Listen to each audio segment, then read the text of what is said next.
Welcome to Tannic Rips. Britt Tracy, me Jill Mott. This is the NCAA edition of Tannic Rips. Yeah. Go Volunteers. Go Colgate. I don't really sure know who they all there's are. A Blue Jay involved in And the Bobcats are going to triumph. Just kidding. sports. Are not our forte. Welcome to Tannic Rips, everybody. Today we're going to talk about California wines, but this has been inspired by the late Steven Spurrier, a British writer, critic, an incredible person who forwarded a lot for very obscure wines, for French wines, and kind of by default, by awesome tasting that he administered, California wines. Yeah, so British expat in Paris brought California wines to the stage, basically. Like if we want to know why people really even started to care about California wines, it really was him, and it's pretty amazing, actually. He had he basically put up California wines, the best of California, or what he thought was the best of California, because he was a wine merchant living in Paris. He elected the best of Burgundy and Bordeaux, both white and red, to go up against what he thought were the shining stars, but that weren't stars at the time, in California. And lo and behold, it was not going to be a blind tasting. It ended up being a blind tasting, which, Britt, do you want to say something about that? I think blind tasting gets kind of a weird rap sometimes. If people will be like, it's a parlor trick, and then like the Somm movies and the Grid. And you can say a lot of different things about it. You don't have to like it. It doesn't have to be your thing. But the one thing, like, without blind tasting, I don't know where California wine would be, or it might have gotten a later start. I mean, essentially, like, I have one quote written down of, like, a judge, like, they were all kind of turning up their noses at this idea of, like, drinking wine from California. And it was like, back to France, one judge sighed while drinking a Napa Chardonnay. And then it was like, this is definitely California. There's no nose. And it was like a really highly, like, regarded Bordeaux. You know, like, after the fact, it's all, like, because other people knew what the wines were. It's just, like, we wouldn't know. I don't know. It's really cool. I think it's, like, it has merit when you take away, like, when you hide the bottle. Like, you know, it is, like, when you just strip it down to your senses, it is kind of fun to drink wine like that. And the United States came out on top, both in red and white wines. Yep. And it was we're talking about the fabled Judgment of Paris tasting that was held in 1976. And the reason why we're talking about California wines today is because that really paved the way for a lot of California producers that were doing things in a very classic, traditional way. To get noticed and recognized. And then what happened? You had the Parkerization of wine, and wines that were looking to be, they were made in a bigger, flashier, some would say sexier style, but that came with a lot of alcohol, a lot of ripeness. And people like Arnold Roberts here, which is the first wine we're going to taste, they really missed the wines that were more elegant, you know, the wines that were made in the 50s and 60s and 70s, and to some extent the early 80s. And so when they decided to make wine together, I remember meeting with them well over 6 or 7 years ago, and they said, we just really missed those wines, and so we wanted to make those style of wines again. And so thankfully, they make great Chardonnay, they make great Cabernet, but they make world-renowned, like this, you could put this Trousseau up against any Trousseau, bar none, in Eastern France. Yeah, it's really fantastic. So two childhood friends, and they actually kind of grew up in the 80s, so what they were drinking, and, like, they grew up in Napa, they really were shaped by, like, those wines that, you know, because, again, like, as Jill said, it was 1976 when, like, the Judgment of Paris happened, so it's, like, the 80s where it really started to feel the success and the boom. I mean, definitely late 70s, but that was, like, where, you know, it had traction, it was going, so... This is 100% Trousseau, all from North Coast. So we're in and around the Mendocino area. They have 3 different vineyards. They're all sustainably farmed, and they ferment them separately, and then they blend them together at the end, and they bottle it without fining or any filtering, low to medium amounts of sulfur added, just to protect the wine.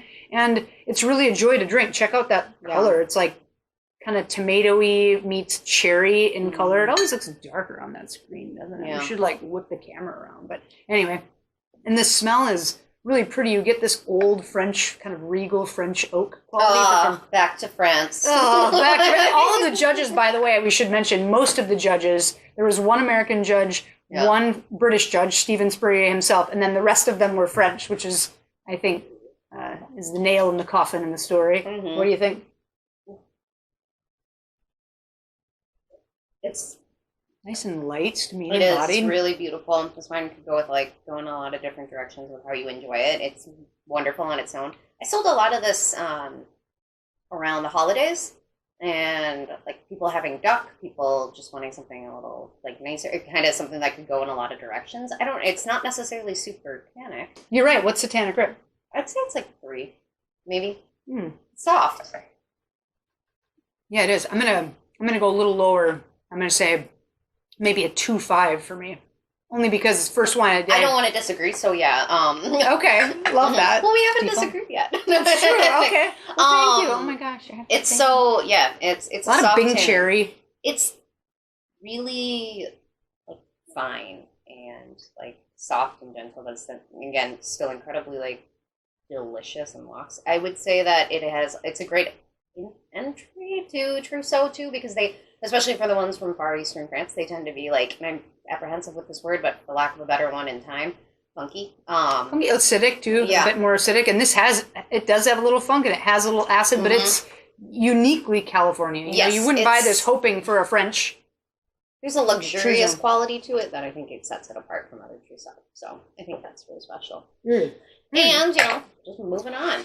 Moving on. Brock Cellars Worth Vineyard Zinfandel. We elected Brock today because Brock is also, along with Arno Roberts, his wines are they're fun, they're meant to be enjoyed, delicious, easy drinking in some cases, cellar worthy in others, but he wants the wines to be consumed, but they're quite serious, they're like, he wants the wines to be consumed, like instead of just be like dumped down the drain or sitting in the cellar. No, everything about this guy is really odd compared to no, he's a funny one. That guy.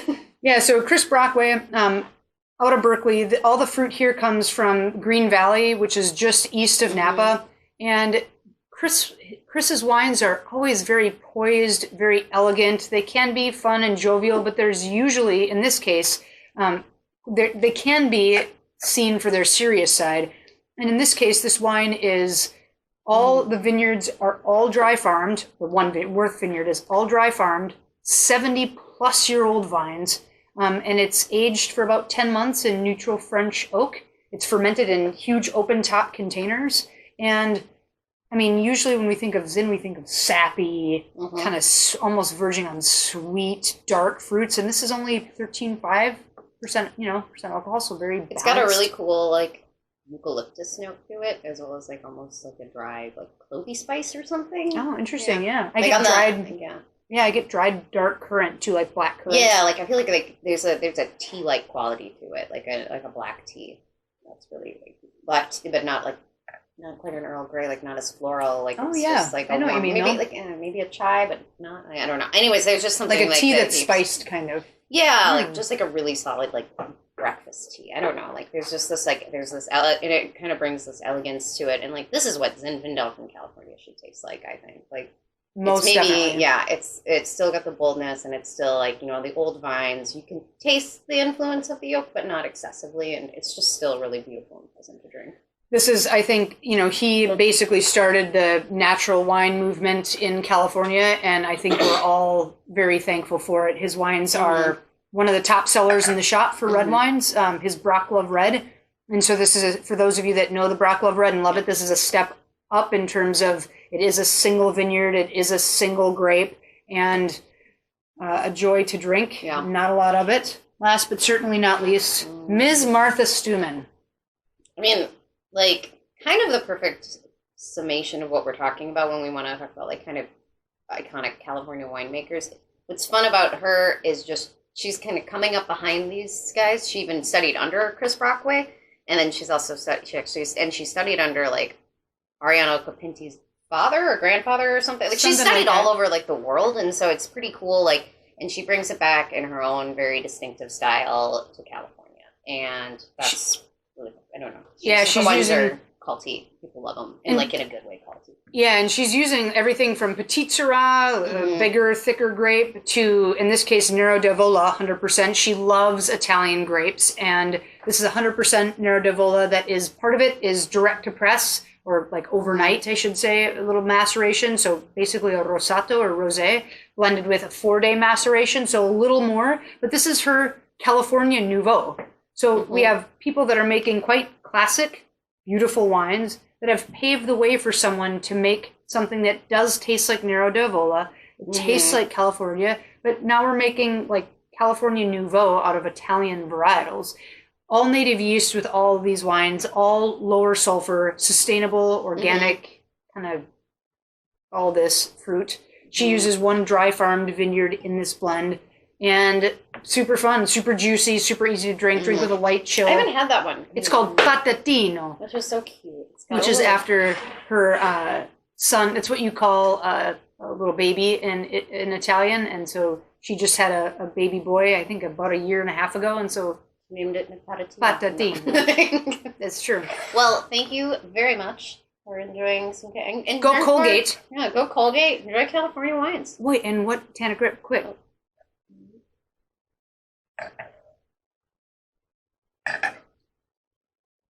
One, two, three.